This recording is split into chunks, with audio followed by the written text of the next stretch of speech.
Chapter 1. The Green Hell, Vietnam, 1968, Quang Tri Province. The rain had been falling for 3 straight days. Not falling, pouring, soaking through flak jackets, helmets, boots. It didn't just soak you, it climbed inside your bones, made a home in your chest. The jungle smelled of rot and iron. Leeches wriggled up from the water like the earth itself was trying to spit them out. Corporal Richie Matthews, 22 years old, U.S. Marine Corps, stood knee-deep in swamp water, gripping his M16 like it was the only thing anchoring him to this world. It wasn't just a weapon anymore. It was ritual, habit, something solid in a place where nothing stayed still, not even the dead. "Richie," someone muttered behind him. It was Sergeant Harris, a squat, tight-jawed man whose eyes hadn't closed properly in 2 weeks. "You feel that? Like we're being herded?" Richie turned slowly, scanning the emerald haze. Harris's eyes were red with fatigue, but sharp. Too sharp. "They're leading us," Richie said, voice flat. "Yeah," Harris nodded. "Just waiting for the right moment." The squad had been patrolling for hours, slogging through chest-high vines, avoiding the obvious traps. Punji pits, tripwires. But this silence. It wasn't right. The jungle wasn't quiet. It was listening. Richie's neck prickled. "Wait," he started. But the burst came before the word finished leaving his mouth. Gunfire erupted from the left, sharp, clinical, controlled. Private Clarence Mills went down hard, a wet thump in the water, arms splaying. Something soft gurgled. "Shit!" someone screamed. Richie dove low, crawled the throw of She and Amixi untua castak starity ains. So was stalky cheat damnasirzauer bolasu bar. The kid was gasping, trying to breathe through a chest that wasn't there anymore. Blood frothed up in his throat. His fingers grasped at Richie's jacket. I got you, Richie whispered. "You're okay." But he wasn't. The damage was done.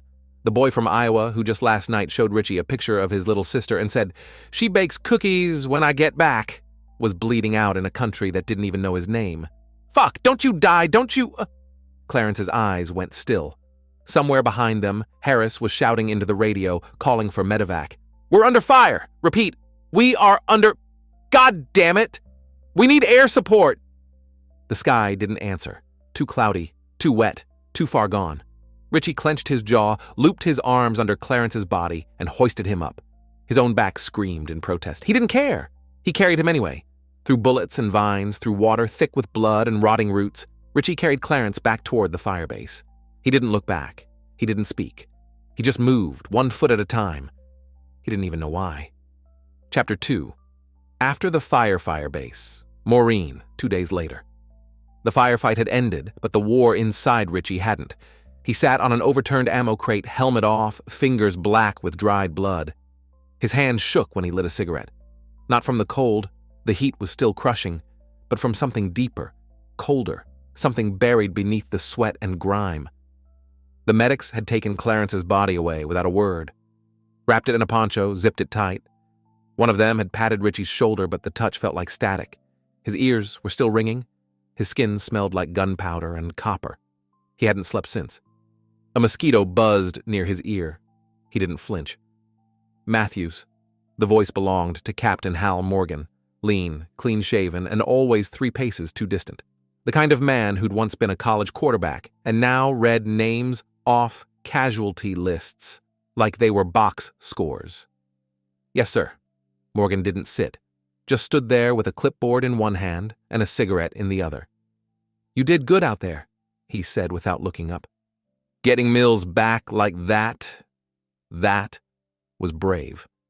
Richie said nothing. "He was a good kid," Morgan added. "Yeah," Richie replied. His voice sounded like it belonged to someone else. "He liked cherry jello. Asked me to trade my can of it last week. I told him no." Morgan shifted uncomfortably. "You couldn't have saved him." "I know." But Richie didn't believe it. Not really. Morgan exhaled smoke, glanced at the jungle just beyond the wire. "You're getting rotated out in 6 weeks. They'll probably send you south, Mekong Delta." "Sure. You okay, son?" Richie looked up at him slowly. Something flickered in his eyes, a sharpness or maybe a hollowness, like glass that had cracked but not yet shattered. "I'm fine." He wasn't. That night, Richie tried to write a letter to Clarence's family. He stared at the paper for an hour, pen in hand. "What do you say to a mother whose son died in your arms, gurgling blood, whispering her name with his last breath?" He wrote 2 words, "I'm sorry." Then he crumpled the page and threw it into the mud. Later, lying in his cot under the tin roof of the barracks, he listened to the rain begin again. It was softer now, almost gentle, but Richie couldn't sleep. Every time he closed his eyes, he saw Clarence's face. Not just the face when he died, but the one from the night before, laughing, alive. He opened his eyes, stared into the dark. Somewhere outside, an artillery shell thundered in the distance. The ground trembled, and with it, something inside him shifted. He didn't cry. Not yet.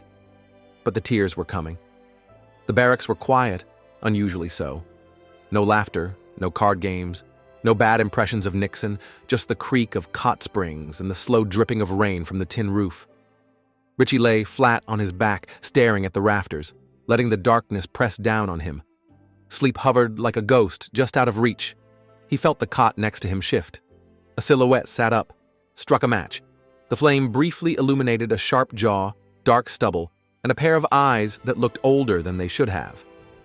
"Still awake?" the voice asked. "Yeah," Richie murmured. "Could hear your brain turning from over here."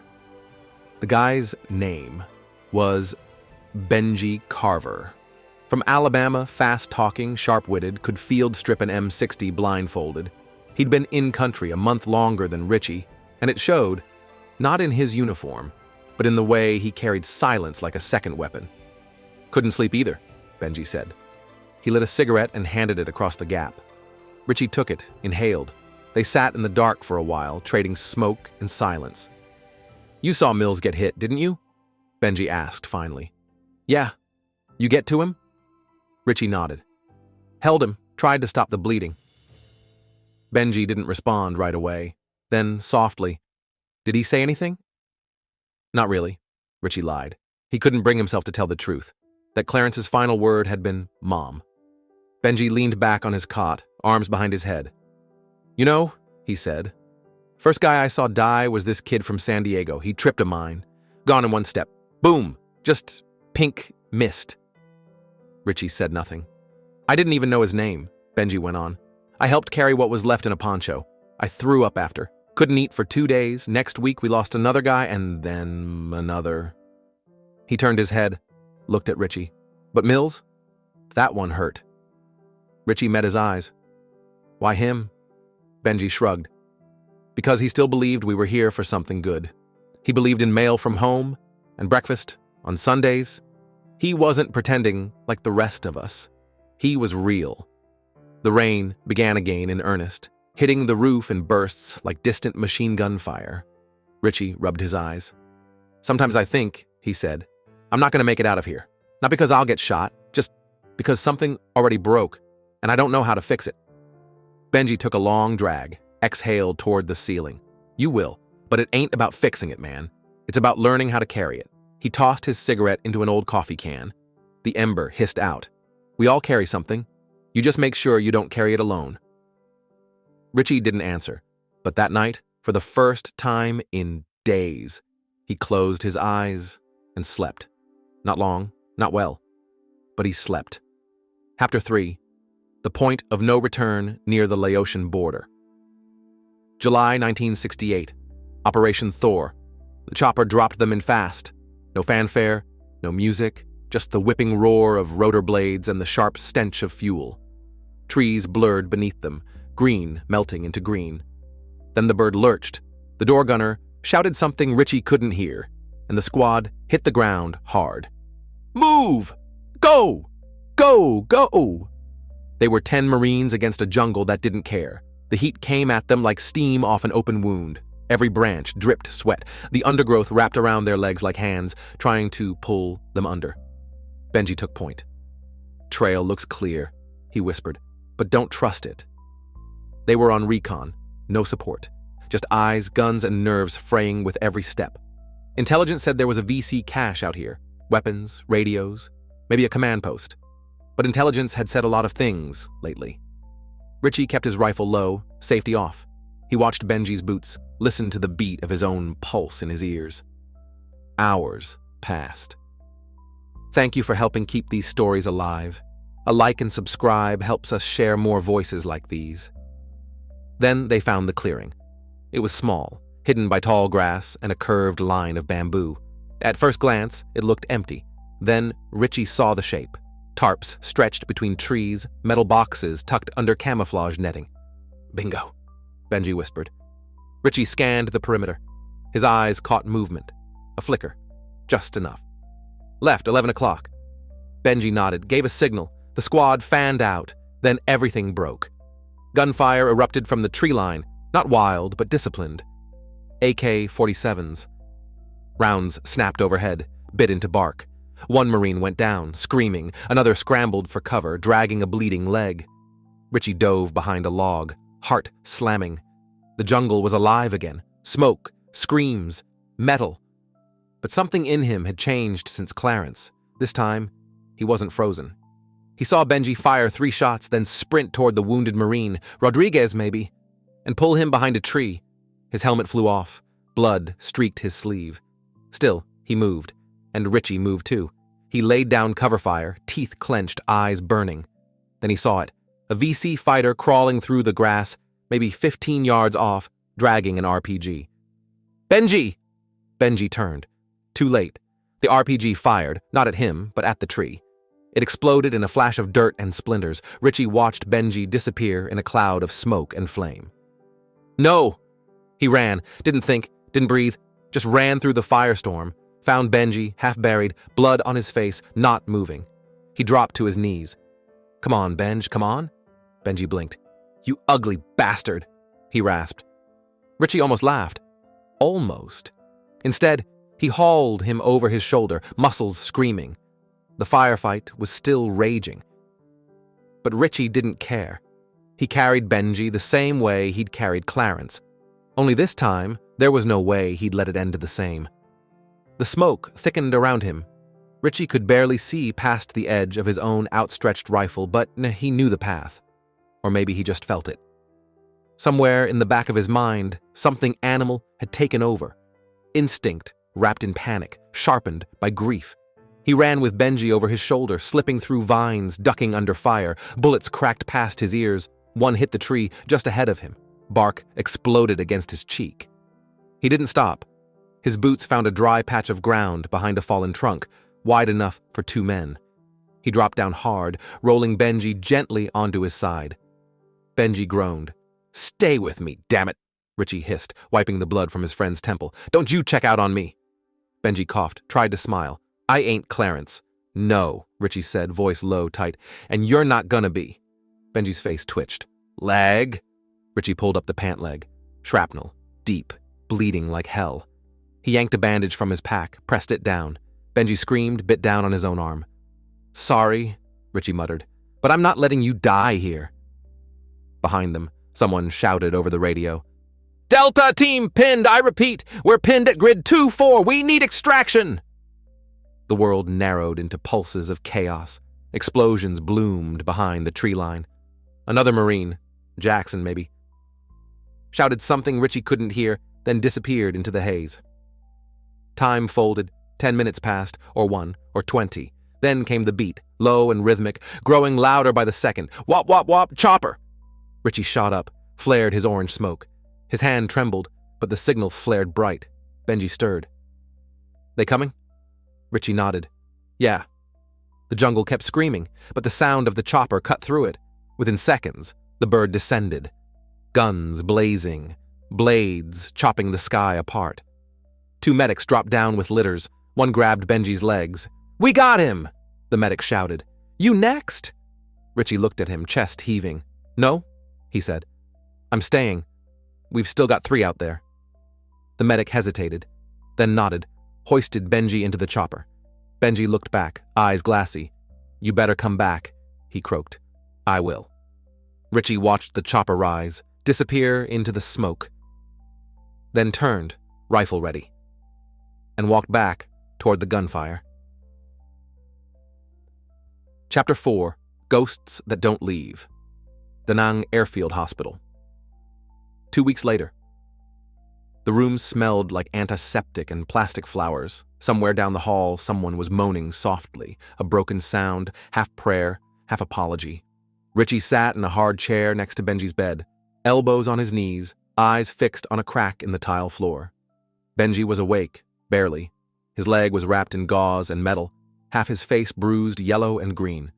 Tubes ran from his arm like roots. But he was breathing, alive. Richie hadn't spoken since he walked in. Benji broke the silence first. "You look like shit." Richie gave a dry laugh, short and bitter. "So do you." They sat in the quiet a while. A nurse passed by with a clipboard and didn't look in. "You brought me out," Benji said after a long pause. "You ran through fire to pull my dumb ass out of that clearing." Richie didn't answer. "You could have left me." "I didn't." Benji shifted, grimacing. "What about the others?" Richie's jaw clenched. "Rodriguez made it. McAllen didn't. I found part of his helmet. That's all." Benji closed his eyes. For a moment, he didn't breathe. Damn! They sat again in the silence. Not the peaceful kind, but the heavy choking kind where words rot before they're spoken. "I keep seeing it," Richie said finally. His voice was low, raw. "McAllen's boots, just hanging from that branch, like they didn't belong to anybody." Benji said nothing, just let it sit there. "I see Mills, too," Richie went on. "Sometimes I dream he's eating Jell-O again. Other times he's—" His voice broke. He turned away. Benji looked at him, not with pity, but understanding. The kind of understanding only shared by men who have walked through hell together and come out blistered. "You ever think," Richie whispered, "that maybe we're not supposed to come back?" Benji reached for the cigarette pack on his bedside table, fumbled it, dropped it. Richie picked it up, lit one, passed it. "I think," Benji said slowly, "we come back different.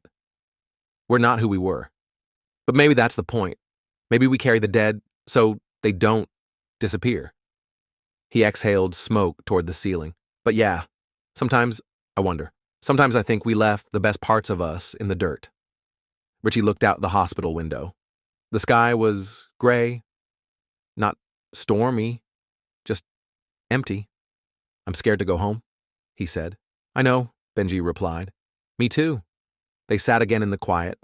Then Benji reached out, put a hand on Richie's shoulder, not as a soldier, not even as a friend, but as someone saying, "You're still here. You're still human. I am too." The door opened. A nurse stepped in. "Visiting hours are almost over."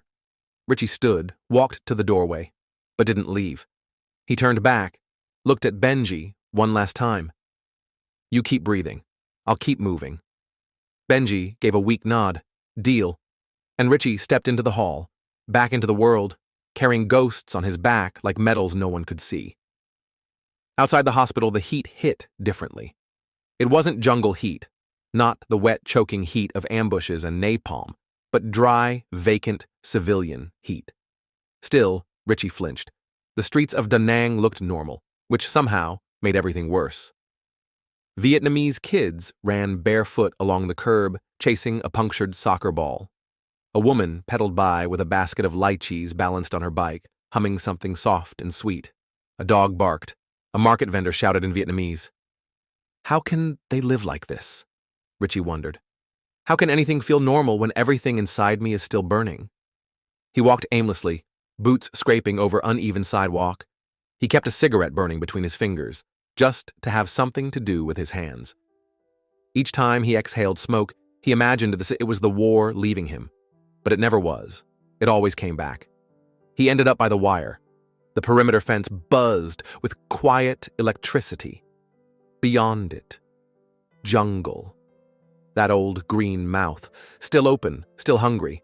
He leaned on the chain link and stared out across the hills. Somewhere out there was the ghost of McAllen and Mills and boys he'd never even known the names of. Richie? He turned. It was Lieutenant Harland. Clean uniform, fresh shave. No one's favorite officer, but not a bad man. I heard you brought Carver out. That's a hell of a thing. Richie said nothing. You get any rest? No. Harland looked down, kicked at the dirt with his polished boot. Listen, he said, I know you've been through hell. We all have. But there's a rotation coming. Stateside. 2 weeks. Your name's on it. Richie blinked. 2 weeks? Yeah. You'll be home before August ends. Home. It hit him like a punch to the chest. The word felt foreign, fragile, like porcelain he wasn't allowed to touch anymore. He nodded slowly. Thanks, sir. Harland walked away. Richie stayed at the fence.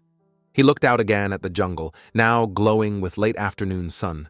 It was beautiful in a cruel, indifferent kind of way. Beautiful and blood-soaked. A place where boys had come to die, and where a part of him still would. 2 weeks. Could he face his mother? Could he look his father in the eye? Would he tell them about the dreams? Would he tell them about the way Mills twitched as he bled out? Or about the silence after an RPG goes off? Or how sometimes, even now, he didn't want to come home? Number he wouldn't. Instead, he'd smile. Say something like, it's good to be back. Maybe joke about army food, maybe talk about baseball, something safe. But right now, he just stared at the jungle and whispered to no one in particular, I'll come back, but not all of me. Then he turned around and walked back toward the barracks, and the ghosts, for now, followed quietly behind.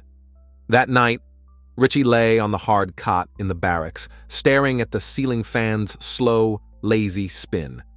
The hum was almost comforting, a mechanical rhythm that tried to drown out the pounding in his skull. He pulled his dog tags out from under his shirt, traced the cold metal with trembling fingers. Richard Richie Keller, a name that once meant something, now just words. He thought about writing a letter to his mother, his sister, anyone who might understand what he couldn't say out loud. But what words could capture this? How do you put war on paper without it bleeding through every line? The room was quiet except for the soft creak of his boots resting by the door, still dusty from the jungle. Outside, somewhere distant, a radio crackled a soft country song. It sounded like a ghost from a life he might never get back. His mind drifted to Benji, bruised but alive, tougher than anyone Richie knew. That stubborn, sharp-tongued Marine, who had laughed through fire and pain, who had refused to give up even when the world screamed to quit. If Benji could keep breathing, maybe so could Richie. But could they ever be the same? He rolled onto his side, pulled the blanket over his head. 2 weeks. He whispered into the dark, I don't want to forget you. I don't want to lose you. But the silence answered, and the ghosts kept waiting. The morning came too fast. Sunlight stabbed through the thin curtains, painting golden bars on the cracked floor. Richie sat on the edge of his bunk, staring at the packed duffel beside him. 2 weeks. He could almost hear the sounds of home, the creak of the porch swing, the smell of his mother's cooking, his little sister's laughter. But all he really felt was a hollow knot in his gut. He touched the small wooden cross he'd carved during a long night in the jungle, the one he kept tucked inside his jacket. Maybe this will keep me safe, he whispered. His hands trembled. Outside, the base was waking up. The distant roar of helicopters, the shouts of drill sergeants, the clatter of boots on pavement. Richie stood, shoulders stiff, and walked outside into the heat. Every step was a battle. Every breath reminded him he was still here, still alive. But as he looked toward the horizon, the line between past and future blurred, and he knew that coming home wouldn't mean leaving the war behind, because some ghosts, they don't leave. Chapter 5. Homecoming. Richie's plane touched down on a hot August afternoon. The sun baked the tarmac, and the hum of the airport was a strange kind of normal. Families hugged, soldiers saluted, strangers moved about with everyday purpose. But Richie felt like a ghost in their midst. He clutched his duffel bag tight, head down as he stepped through the terminal. Faces blurred. Voices echoed. The world was both too loud and unbearably quiet. His mother was waiting by the curb, older than he remembered. Lines carved deeper into her face. She reached out, pulled him into a trembling hug. Welcome home, Richie. He swallowed hard, the words stuck in his throat. He wanted to say something, anything, but all that came out was a cracked whisper. "I'm here." Driving through town, everything looked the same, yet painfully different. The houses stood quiet, the streets lined with trees Richie used to climb as a boy. Somewhere a dog barked. At home, his little sister ran into the yard, arms wide, but when she saw him, her smile faltered. He forced a smile back. That night, lying in his childhood bed, Richie stared at the ceiling. The familiar creaks and shadows felt alien now. His mind churned with memories. The jungle's suffocating heat, Benji's bruised face, McAllen's boots hanging from the tree. He thought about going back. Not to Vietnam, but to the war inside himself. But that night, he made a choice. He would not let the war define him anymore. The next morning, Richie found an old notebook and began to write. Not about battles or loss, but about surviving, about remembering without drowning, about finding a way forward, step by fragile step. His hands still shook sometimes. The ghosts whispered, but he listened less. He kept the wooden cross close, a reminder of the friends who didn't make it, and a promise to live, for them and for himself. Richie knew peace wouldn't come easy. Maybe it never would. But for the first time in a long time, he felt something like hope. He wasn't going back to war. He was going home. Days turned into weeks. The quiet rhythms of small-town life moved slowly around Richie, but inside him, time warped. Memories looping, crashing like waves. Sometimes he woke in the night, drenched in sweat, the jungle's screams loud and close. Other times, the silence was the hardest sound to bear. He found comfort in routine. Helping his mother with the garden, fixing his father's old truck, listening to the radio crackle with baseball games. But the war was never far. One afternoon, Richie walked down the street and saw a group of kids playing stickball. Their laughter was sharp and bright, a reminder of a childhood he'd left behind but hadn't forgotten. He paused, watching them chase the ball with reckless joy. Could he ever feel that again? The question haunted him. At the local VFW hall, Richie met other veterans, some broken, some barely holding on. They shared stories not just of battle, but of survival, loss, and the long walk home. One night, a man named Tom, older, scarred but kind, told Richie something he'd never forget. "We carry the war inside us, son, but it doesn't have to carry us." Richie nodded, a lump rising in his throat. He wasn't healed, not yet. But he was trying to live with the ghosts instead of running from them, trying to find moments of peace in the ordinary, and most of all, trying to be here. For his mother, his sister, his friends, for the boy who once dreamed of a life beyond the jungle. Richie stood on the porch one evening, the sun dipping low, casting long shadows. He touched the wooden cross in his pocket. He whispered a promise, "I'm still here, and I'm not giving up." The war had changed him forever, but it would not be the end of his story.